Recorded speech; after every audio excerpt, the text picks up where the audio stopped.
At least 170,000 convicts across Russia were recruited to fight in the war against Ukraine. As a rule, these are murderers, rapists, and maniacs. Many of them, after being wounded, return not to prison to serve their sentences, but to Russian cities and villages. After all, Putin had previously signed a decree amnestying criminals fighting in the Russian army. Upon their return, the dubious heroes of the so-called special military operation take up their old ways.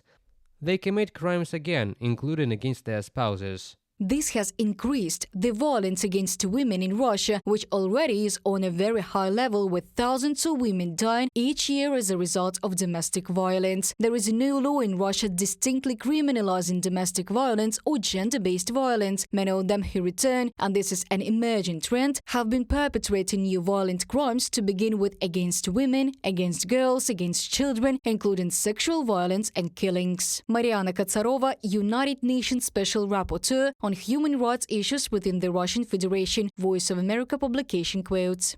From January to August 2024, more than 400,000 serious and especially serious crimes were recorded in Russia. This is the highest figure in the last 13 years.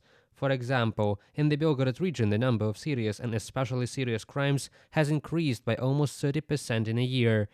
And the reason for the increase in unmotivated domestic violence is the return from the front of the so-called new elite of Russia. A stream of criminals poured into Russia from the war, notably especially dangerous criminals recruited by Prigozhin, and he preferred to take those who are not afraid of blood. The boom occurred when it became impossible to hide it, and the attitude towards it changed. In the summer of 2023, it became clear to us that no one feels sorry for the Russian population, putting Putin's cannibals, killers, murderers. For example, now a cannibal walks the streets calmly. Volgograd resident Dmitry Malyshev, sentenced to 25 years in prison for murder and a number of other particularly serious crimes, returned from the front to his native village on leave after being wounded.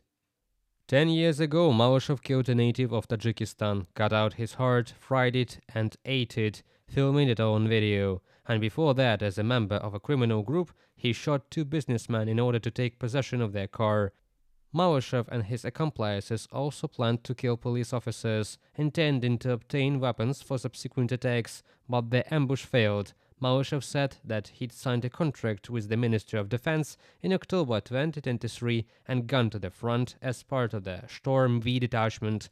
When asked why he decided to go to war, the cannibal replied that he wanted to protect traditional values.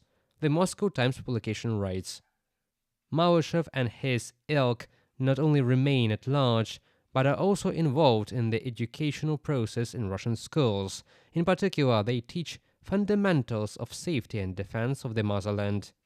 Even if these are not former prisoners, these are people who went through a criminal war, people who survived among deaths and also killed.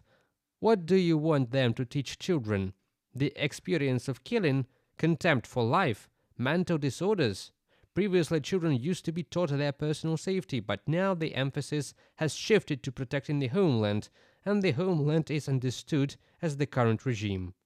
In addition to teaching in schools, the so-called new elite is also being drawn into governing the country. Now the Kremlin is taking Russian military personnel who have completed training under Putin's Time of Heroes program for internships in the state apparatus. The first stream of 83 Russian military personnel began training at the end of this May. Since July, program participants have been sent for internships in the regions. For example, Mikhail Ostriansky, who served in the Wagner PMC, has become the head of the parliament of the Krasno-Vishersky urban district in Perm Krai. In total, over 300 participants in the war against Ukraine who returned from the front became deputies of various levels in the elections held in Russia in early September. Reported by Yulia Granovska, Pavlo Shtermach, UATV News.